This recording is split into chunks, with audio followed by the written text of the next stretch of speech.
So the next thing I want to talk about, and I'm hoping Dave Miller, our president, will chime in if I forget something, are just some of the results of this year and some of the initiatives and things that we want to try to do in the future. We thought we'd report on just the total costs of all of this, and so that's a huge issue in terms of trying to keep our lake healthy, try to keep the recreation avenues open. This is not cheap, and this is becoming, as we do this more and more years, this is becoming more of a greater and greater problem. But the total cost of treatment this year was $248,000. The renovate itself cost $237,000. The town contribution was $35,000. The CLA raised, okay, and gave towards all of this $202,000. When we do this, one of the things that we have to do is there are farmers downstream from the lake that actually use irrigation onto their farms. And so this cost of irrigation are those farmers that we have to provide water for. It's really a huge undertaking in terms of signage, in terms of letting the community know that we're doing this. All the studies that had to go into being able to use renovate for treatment.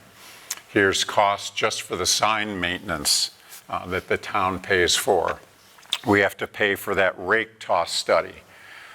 We have to pay for, as right after the chemical is being used, people have to go out onto the lake and sample. How often is it, Bob, that you've gone out onto the lake? The lake is monitored the day after treatment, the week after treatment, and every week thereafter until it's below the threshold required by the DEC. And so what they're looking for is the concentration of renovate in the lake and monitoring the dissipation of the chemical throughout a period of time. And so that's another expense.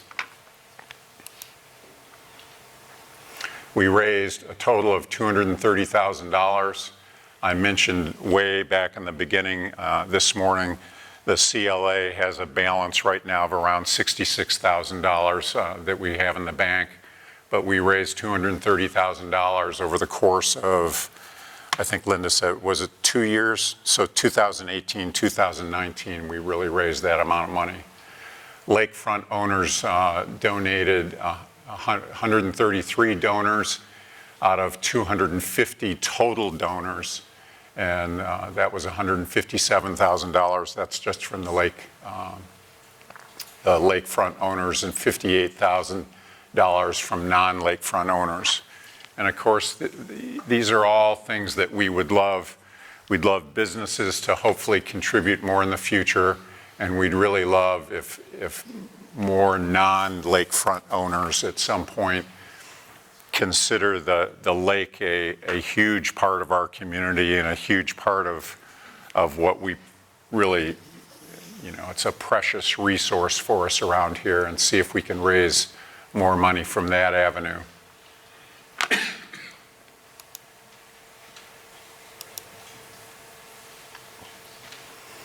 think we've talked a lot about the harmful algae blooms, and I think the biggest struggle that we had this year was, and this might be something that we can open up for questions, is when someone sees a harmful algae bloom or something that we think is a harmful algae bloom, what do we do about it? And right now we don't have any real quick, easy tests that we can run, and that's one of the things that we looked into this year. Is there some sort of a kit or test that we can buy where we can just come down and test and tell somebody immediately whether they have a harmful algae bloom or not? And right now those tests aren't accurate enough to be able to do that. The test has to go off to either ESF or the county to get tested.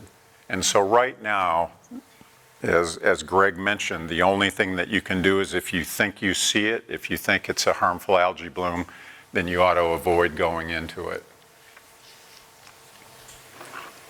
But this is an avenue that we'd really like to, as a Lake Association town and village, to tackle and have more streamlined as to what we do when we think we have a harmful algae bloom.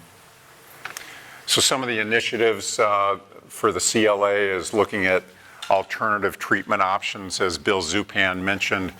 You know, if we can find a chemical that's less expensive, that maybe lasts longer. Right now, we're on a treatment schedule of probably every other year if we really want to keep our lake as clear as it is this year.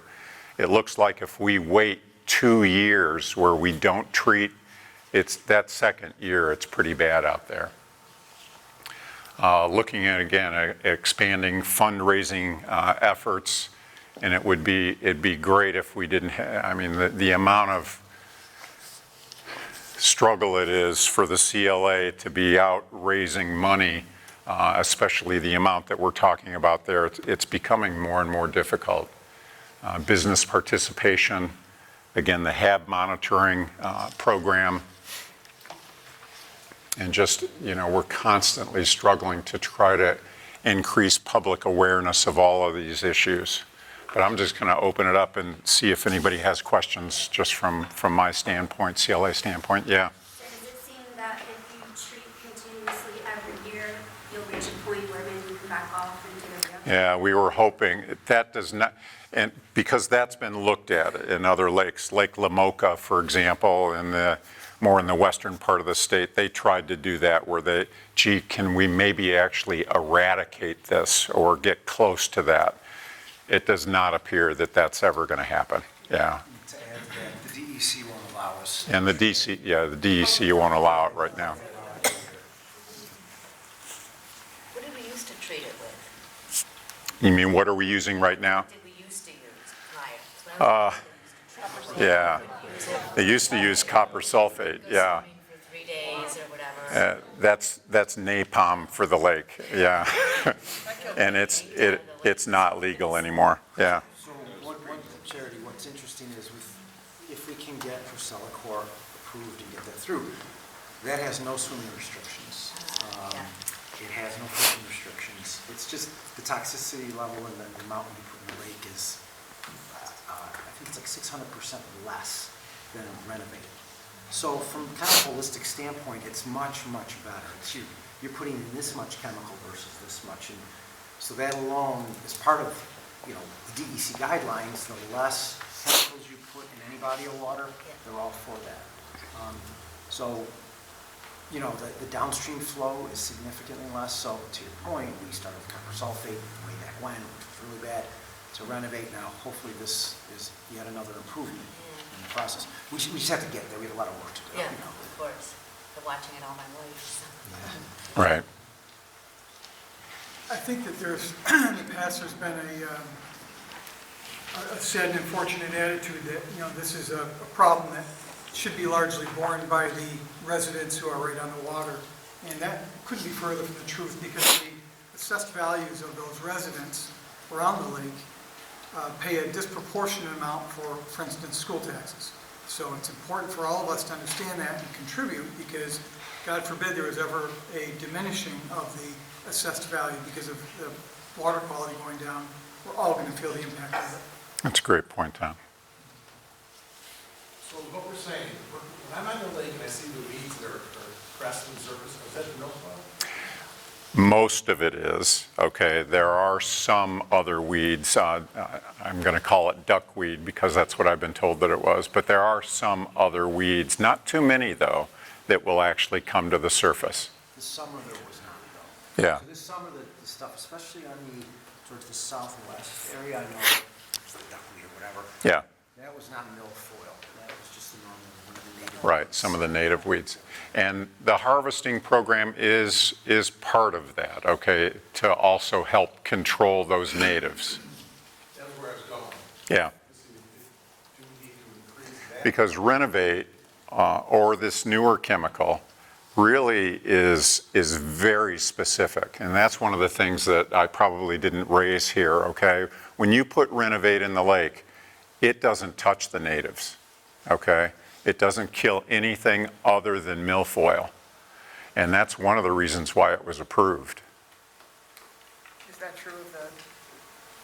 Yes, of the new one, yeah. Sherry? I have a question. I've had a lot of trouble getting the state to do anything other than just clear cut ditches and walk away.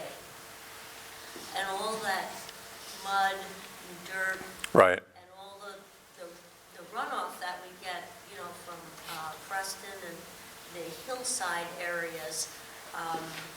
Oh, that's a great question for Bill. I do know at one point the town wanted residents to say, to report to the town, do you have a drainage area that seems to be a problem running into the lake? Because they are trying to do the projects where they're not just clearing the ditches, but they're also putting in ponds to hold the water.